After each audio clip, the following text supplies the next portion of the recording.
네, 안녕하세요. 오늘 요한복음 묵상 89번째 시간이 되겠고요. 본문은요, 요한복음 19장 28절에서 30절까지 짧은 본문 3절 말씀 보겠습니다. 요한복음 19장 28절에서 30절까지의 말씀을 읽고 시작합니다. 자, 28절입니다. 그 후에 예수께서 모든 일이 이미 이루어진 줄 아시고 성경을 응하게 하려 하사 이르시되 내가 목마르다 하시니 거기 신포도주가 가득히 담긴 그릇이 있는지라. 사람들이 신포도주를 적신 해면을 우슬초에 메어 예수의 입에 대니 예수께서 신포도주를 마신 후에 이르시되 다 이루었다 하시고 머리를 숙이니 영혼이 떠나가시니라. 아멘. 요한복음에서 예수님의 운명하시는 장면, 예수님의 죽음을 이렇게 3절 아주 간단하게 기록하고 있습니다. 근데 여기에서 우리가 이제 주목할 일들을 한번 살펴보도록 하죠. 말씀 요점입니다.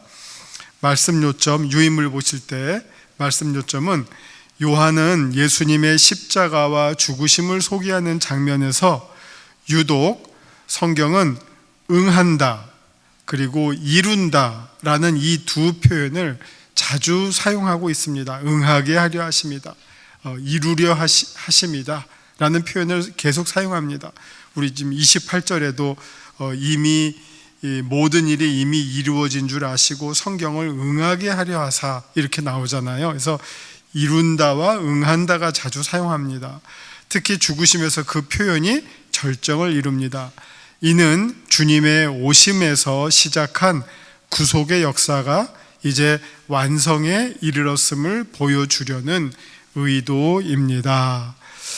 예수님께서 하시는 모든 일들이 그냥 우연히 이루어진 일이 아니라 하나님의 디자인, 하나님의 의도, 하나님의 섭리, 우리를 구원하시고자 하시는 하나님의 계획 하에서 모든 일이 다 철두철미하게 계획대로 진행이 된 일이다.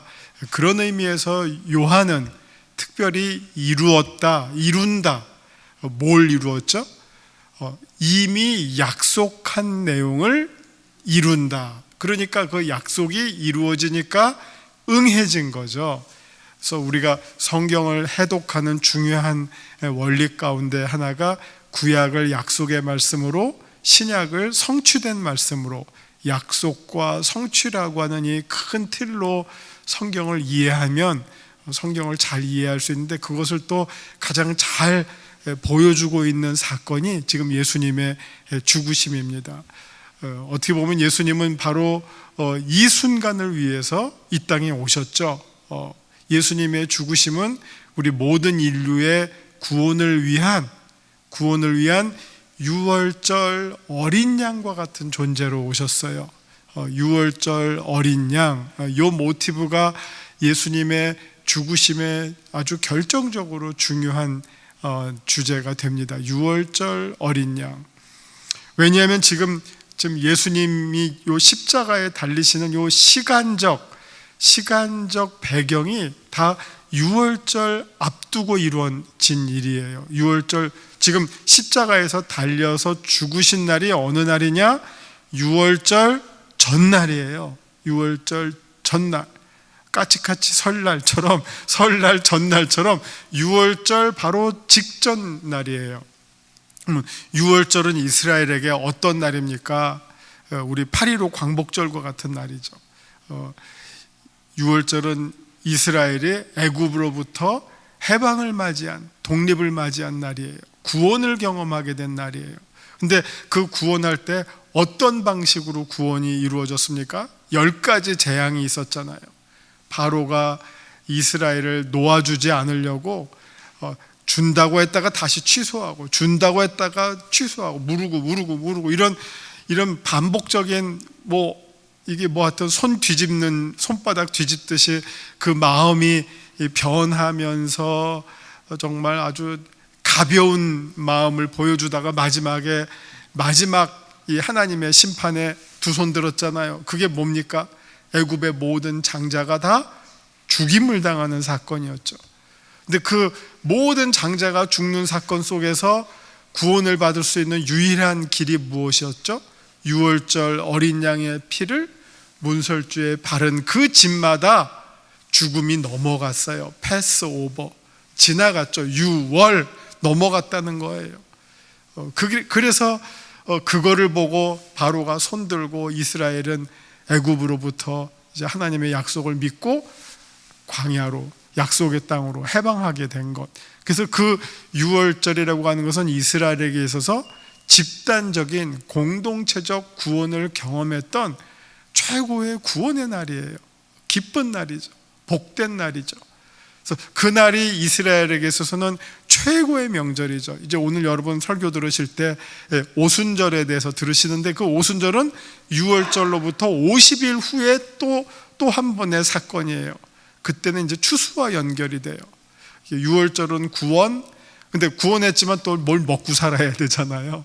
먹고 사는 그 하나님의 주신 은혜의 첫 번째는 유월절은 구원, 그 다음에 그 생존을 위해서 우리가 먹고 살 수 있는 이 소득, 소작, 이런 거에 대한 열매는 오순절이란 말이에요. 그러니까 이렇게 이제 이스라엘의 절기들이 이어지는데, 제일 중요한 첫 번째 구원의 결정적 시기가 유월절. 그래서 예수님이 유월절 전날 십자가에 달리셨다고 하는 것은 예수님이 어떤 분임을 보여주는가? 마치 이스라엘이 유월절 어린 양의 피로 그 죽음의 심판에서 구원받은 것처럼, 이제 예수님을 믿는 자들은 그 예수님께서 십자가에서 흘리신 보혈로, 그 보혈이 우리의 죄를 씻고 우리를 죽음의 심판으로부터 영생의 구원으로 우리를 구원시켜주는, 그 구원을 경험하는 사건이 이제 십자가에서 일어나는데, 그날이 언제라고요? 유월절날. 이렇게 연결시켜주죠. 그러니까 무슨 말밖에 할 말이 없어요? 다 이루어졌다, 다 응해졌다.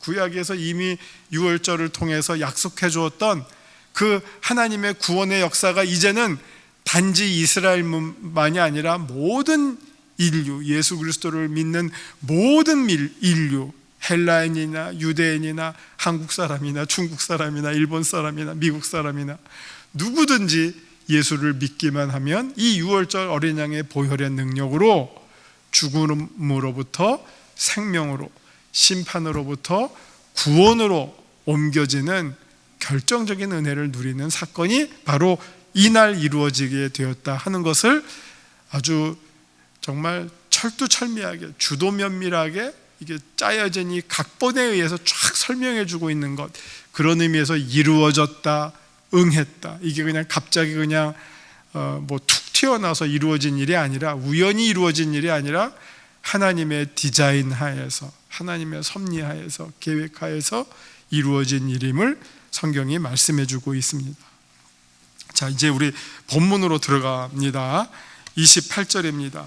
그 후에, 이게 지금 예수님의 그 운명 직전에 십자가에서 벌어진 일들이잖아요. 예수님을 십자가에 못 박고 로마의 군병들이 조롱하고 또 그걸 가지고 나누고, 그 다음에 마지막 순간에는 또 끝까지 지킨 마리아가 여기에 세 사람이나 등장하죠. 어머니 마리아, 글로바의 아내 마리아. 그래서 이 글로바의 아내 마리아는 여기 요한만 이렇게 이름을 쓰고 있는데, 그래서 다른 곳을 보면 알페오와 요한의 야고보와 알페오의 아들 요한과 야고보의 어머니 마리아라고 이야기하고 있고요. 그 다음에 또 세 번째 마리아인 막달라 마리아. 네 여인이 십자가까지 따라왔어요. 그러니까 여인들이 남자보다 더 강해요. 남자들은 다 도망가고, 지금 여기 보면, 여기 기록 보면 요한만 남아있고, 아마 다른 제자들은 혹시 쫓아왔다 하더라도 그 뭔가 거리를 두고 멀찌감치서 이렇게 뭐 두렵게 보고 있는 것 같고, 십자가 바로 밑까지는 여자들이 따라온 거예요. 어머니, 이모, 글로바의 아내 마리아, 그리고 막달라 마리아. 그러니까 여자들이 더 용감해요. 마지막 순간에는, 결정적일 때는. 그래서 이 마리아 자매들이 여기에 이제 예수님 십자가 밑에 왔을 때, 끝까지 지켰을 때 이제 예수님께서 요한에게 그 어머니를 맡기잖아요. 그래서 이제 그 다음에 전설에 의하면 그 사도 요한이 예수님의 어머니 마리아를 모시고 에베소로 가서 죽을 때까지 잘 섬겼다 하는 게 그 교회에 내려오는 전설이고요. 그 에베소에서 요한이 무엇과 연결이 됩니까? 그 에베소에 있던 사도 요한이 반모섬에 가서 계시를 보고 쓴 게 요한 계시록이 되죠. 이렇게 쫙 다 연결이 되죠. 자, 그래서 그 후는 그 십자가에서 예수님 돌아가시기 직전에 벌어졌던 그런 일들 후에 이제 예수님의 운명의 시간입니다. 예수님께서 모든 일이 이미 이루어진 줄 아시고 사명을 다 이제 이 땅에 오셔서 예수님은 죽기 위해서 오신 분이죠. 그 죽음은 대속의 죽음이죠. 우리를 구원하시기 위해서 자신의 생명을 속죄의 양으로 바치는 그런 죽음이에요. 그게 이제 다 이루어졌잖아요. 십자가에서. 그것을 아시고 성경을 응하게 하려 하사 이르시되 내가 목마르다 하시니. 예수님은 지금 한창 나이에 십자가형이라고 하는 그 형식을 통해서 강제적으로 죽음을 맞이하시는 상황이잖아요. 그래서 지금 피가 빠지고 물이 빠지고 이 정오의 뙤약볕에서 얼마나 괴로우셨겠어요. 그래서 이제 우리가 대낮에 이게 지금 12시서부터 벌어지는 상황인데 또 십자가를 지고 거기까지 올라가셨잖아요. 그러니까 얼마나 목마르셨겠어요. 그러니까 내가 목마르다, 이게 지금 어떻게 보면 마지막 순간에 인간적으로 하시는 절규죠. 내가 목마르다 하니까 거기에 신포도주가 가득히 담긴 그릇이 있는지라 사람들이 신포도주를 적신 해면을 우슬초에 매어 예수의 입에 대니. 자, 이것도 이제 보시면 요 장면도 내가 목마르다 하는 게 시편 69편 21절에 나오는 상황이라고 여기 이제 나와 있습니다. 그럼 시편 69편 21절에 보면 그들이 쓸개를 나의 음식물로 주며 목마를 때 초를 마시게 하였사오니. 그럼 무슨 그 바다에서 조난당하는 장면을 보시죠? 무슨 영화 같은 거 있잖아요. 막 그런 한계 상황으로 몰고 가는 영화들 있잖아요. 근데 제일 황당한 게 바다에서 조난당했어요. 그럼 사방천지가 물이에요. 근데 물이 없어요. 바닷물 먹으면 어떻게 되죠? 짜서 더 목말라요. 이게 정말 진퇴양난이죠. 물 위에 떠 있는데 마실 물이 없는 상황. 그런 것처럼 예수님이 너무 목말라요. 근데 그냥 물을 주면 될 텐데 거기다가 뭐를 주느냐? 배고플 때 쓸개를 줬대요. 예를 들면 이제 시편의 말씀은 쓸개는 쓰잖아요. 그게 우리의 배고픔을 만족시켜 줍니까? 더 괴롭히는 거죠. 목마른데 물을 안 주고 초를 줘요. 신초. 그거 마시면 갈증이 해소가 되나요? 더 고문이죠. 더 괴롭히는 상황이에요. 이게 지금 막 목말라서 절규하고 있는 이 마지막 순간을 맞이하고 있는 예수님에게 초를 먹였다, 신포도주를 먹였다, 더 조롱하고 더 죽음으로 몰고 가는 아주 잔인한 순간이 되겠죠. 근데 여기에도요, 또 우리가 주목할 내용이, 우리가 그냥 훅 읽고 넘어가면 모르겠는데 여기 보면 29절에 사람들이 신포도주를 적신 해면을 우슬초에 매어 예수의 입에 대니. 우슬초에 매어 예수의 입에 대니. 여기 우슬초가 나와요. 근데 이 우슬초가 어떤 이렇게 풀이죠. 이렇게 무슨 갈대 같은 풀이 되겠는데 우슬초가 무슨 역할을 유월절에 하냐면요, 유월절에 잡은 어린 양의 피를 문설주에 바를 때 뭘로 발랐을까요? 옛날에 무슨 붓이 있었을까요? 페인트 칠하는 붓이 있었을까요? 옛날에 그 어린 양의 피를 우슬초에 찍어서 문설주에 발랐다 그래요. 그러니까 여기 지금 우슬초가 등장하는 것은, 이건 어떻게 보면 이게 문학적으로 보면 철두철미하게 딱 그 꽂아 놓은 거예요. 뭘 위해서 꽂아 놓죠?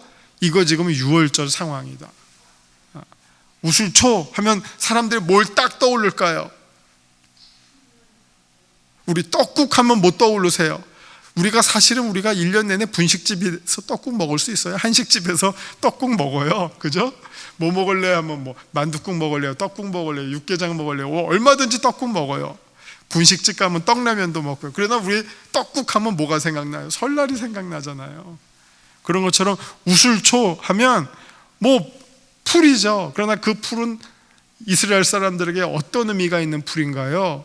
유월절날 어린 양의 피를 문설주에 바르는 그게 우슬초란 말이에요. 그러니까 우슬초 하면 뭐가 딱 떠오르느냐?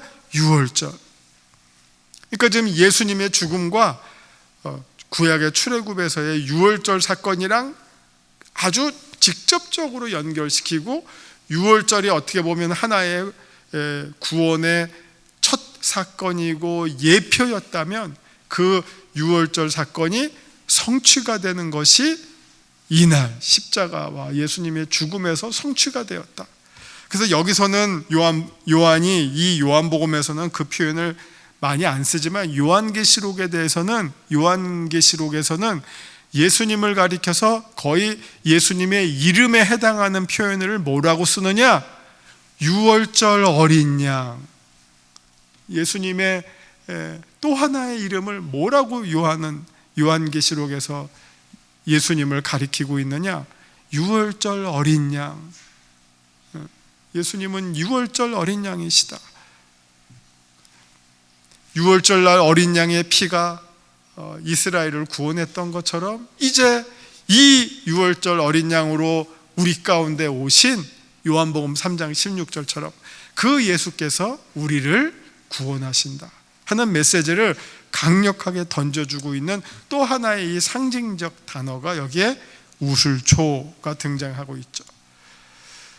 자, 그 다음에 이제 30절, 예수께서 신포도주를 받으신 후에 이르시되 다 이루었다. 다 이루었다. 예수님께서 이 땅에 오신 사명을, 자기의 목숨을 이제 십자가에서 다 끝냄으로 말미암아, 사명을 다 끝내심으로 말미암아 다 이루었다 하는 선언을 하시고 돌아가시게 됩니다. 여기서 다 이루었다라고 하는 것은 이제 여러 가지로 중요한 의미가 있어요. 한 예수님의 사명의 완수, 예수님 개인으로 봤을 때의 사명의 완수가 있고요. 그런 의미가 있고요. 신학적으로 우리에게는 어떤 의미가 있을까요? 예수님의 십자가에서의 죽으심은 구원의 충족성이에요. 다 이루었기 때문에 구원의 충족성을 우리에게 줬어요. 그래서 우리는 뭐만 하면 되느냐? 예수님이 다 하셨어요. 그럼 우리 뭐만 하면 되죠? 더 할 게 없어요. 우리가 더 율법의 요구를 성취할 나머지가 필요 없어요. 우리 뭐만 하면 돼요? 다 이루신 예수님을 인정만 하면 돼요. 맞아요. 예수님께서 다 이루셨어요. 아멘.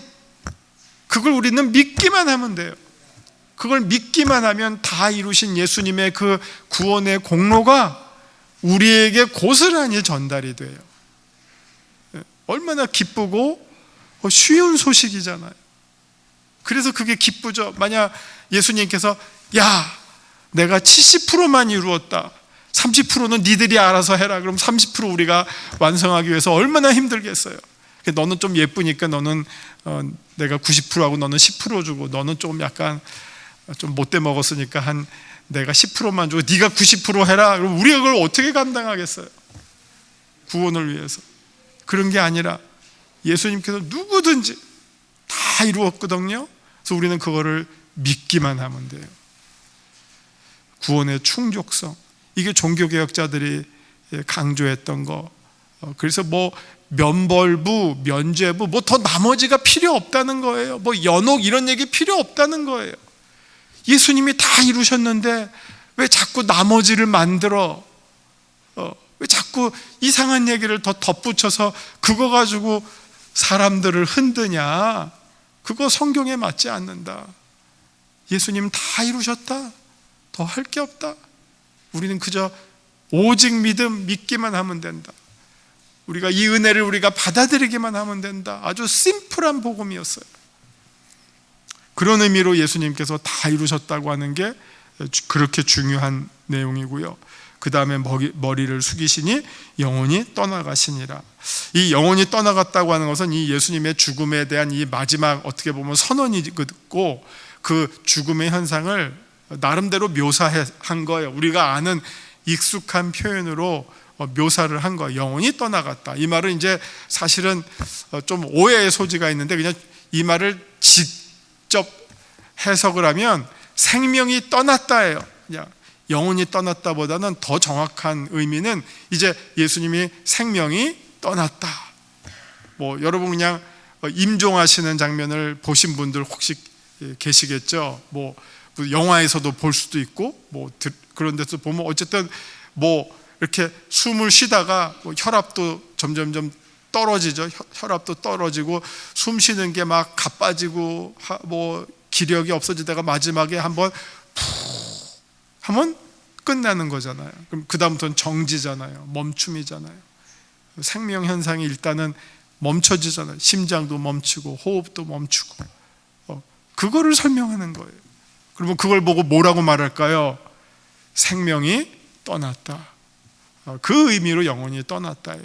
근데 지금 생명이 떠났다라고 했지만 이걸 이제 또 이걸 신학적으로 설명하면 이 의미는 아주 또 중요해요.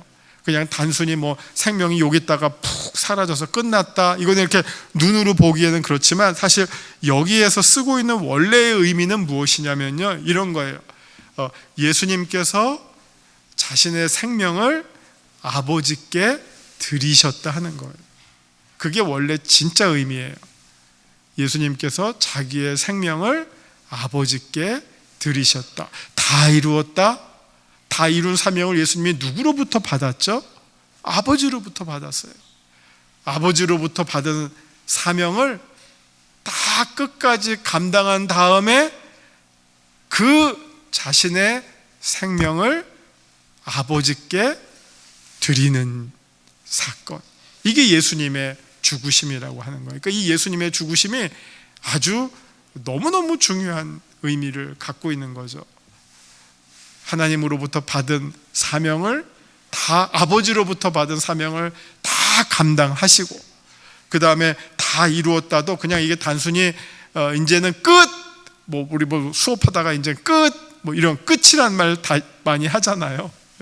근데 그런 단순히 끝의 의미가 아니라 이때에 다 이루었다라고 하는 것은 이게 뭐 헬라어에 여기에 쓰여진 단어가 아주 특별한 단어가 있는데, 그 뜻은 목적을 다 이룬 상태를 말해요. 단지 이 끝이라고 하는 것도 여러 가지로 설명할 수가 있잖아요. 뭐 시간도 끝나고 뭐 과정도 끝나고, 그냥 끝은 끝인데 그 끝이 어떤 끝이냐?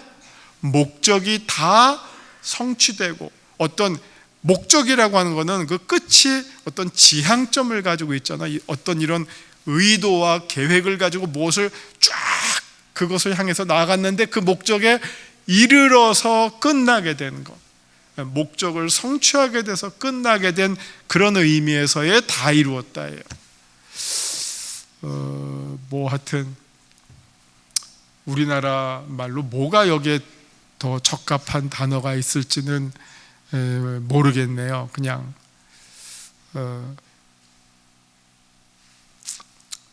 그러니까 이게 영어 저기 미국 분이 있어서 제가 영어의 뉘앙스를 잘 설명할 수 있을지 모르겠는데, 이게 finalized라기보다는 complete에 더 맞을 것 같아요. 그냥 단순히 끝내다라기보다는 뭔가 완수하다, 그게 더 지금 여기에서 맞는 해석으로 보여져요. 그런 의미에서 다 이루었다라는 것이고, 생명이 영혼이 떠나다 하는 것은 뭐 이게 죽을 때 몸과 영혼이 분리됐으니까 이제 예수님의 영혼이 떠났으니까 죽었다, 이거는 너무 예수님의 죽음을 수준 낮게 지금 분석하는 거고요. 그리고 또 지나치게 헬라 철학식으로 분석하는 거고요. 그거보다는 오히려 예수님의 생명이 이제 마지막 순간에 이제 떠나게 되는데, 생명이 이제 중지하게 되는데, 그러면 그 생명이 어떻게 되느냐? 그 생명이, 예수님은 생명을 아버지께 드리는 것으로 자신의 사명을 완수하신다 하는 것으로 이 본문을 해석하는 게 가장 정확한 해석이다, 이렇게 이제 말씀드리겠습니다. 이런 내용들이 사실은 우리 지금 여러분 받으신 말씀 산책, 여기 이제 쭉 여기에 소개가 됩니다. 아까 내 영혼이 떠나가시니라, 이 요한복음에서는 이렇게 말했지만 이 부분을 누가복음 23장 46절에서는 조금 더 요거는 이제 아주 신학적으로 좀 더 멋있게 표현했어요. 뭐라고 표현했냐? 아버지, 내 영혼을 혹은 내 생명을 아버지 손에 부탁합니다. 아버지 손에 올려드립니다. 내 생명을 아버지의 손에 올려드립니다. 우리가 나중에 임종할 때도 이런 기도를 하면 참 좋을 것 같아요. 이거보다 더 좋은 기도가 있겠습니까? rest in peace, 평화 가운데 쉽십시오 하는 건 너무 그냥 맛없는 표현일 것 같고요. 더 좋은 표현은 내 생명을 아버지 손에 드립니다. 아버지 손에 맡깁니다. 아버지께서 내 생명을 간수해 주신다면 그 생명이 어디로 처리가 되고 어디로 이어질까요? 부활과 영생으로 이어지겠죠. 그러니까 아버지 손에 맡깁니다. 내 생명을 아버지 손에 맡깁니다. 우리가 마지막 순간에 숨질 때 하는 말, 내 구주 예수를 주님을 더욱 사랑합니다. 더욱 사랑합니다.